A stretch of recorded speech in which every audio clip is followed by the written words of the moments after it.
তো নতুন একটি ভাইরাস দেখা দিচ্ছে, এটা যে কোনো মুহূর্তে বাংলাদেশে ঢুকে পড়তে পারে। তাহলে বাংলাদেশে ঢুকা থেকে তো এই ভাইরাসকে আটকাতে হবে। অভিজিৎ, তাই তোমরা যাও, ভাইরাস থেকে আটকানোর ব্যবস্থা করো, আমি মানুষকে সচেতন করতেছি।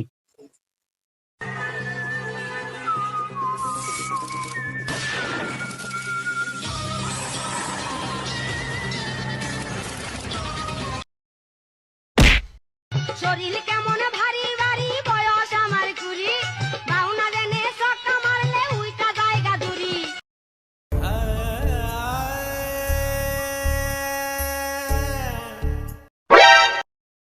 এই বাংলাদেশে একটা নতুন ভাইরাস এসেছে, HMPV। তো তোমরা সবাই সচেতন থেকো, বুঝছো? আর সবাই ভ্যাকসিন এর ব্যবস্থা করা হয়েছে, তোমরা সবাই ভ্যাকসিন নিও। কি এরা করোনা ভাইরাসের ভ্যাকসিনের চুলকানি রোগে ভুগতেছে, আর তুই নতুন ভ্যাকসিন নিয়ে দর্শক ওকে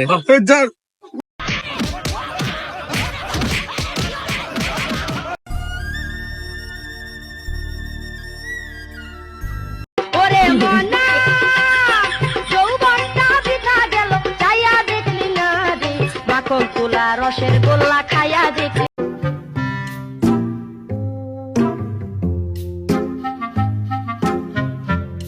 আর দেখেন ভাইরাসটা বাংলাদেশে ঢোকার চেষ্টা করতেছে, তাড়াতাড়ি যাও, ওকে আটকাও।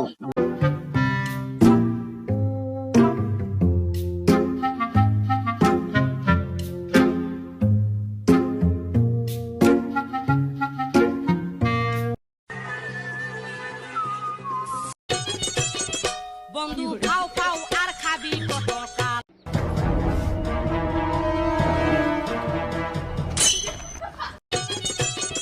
বন্ধু খাও খাও আর খাবি।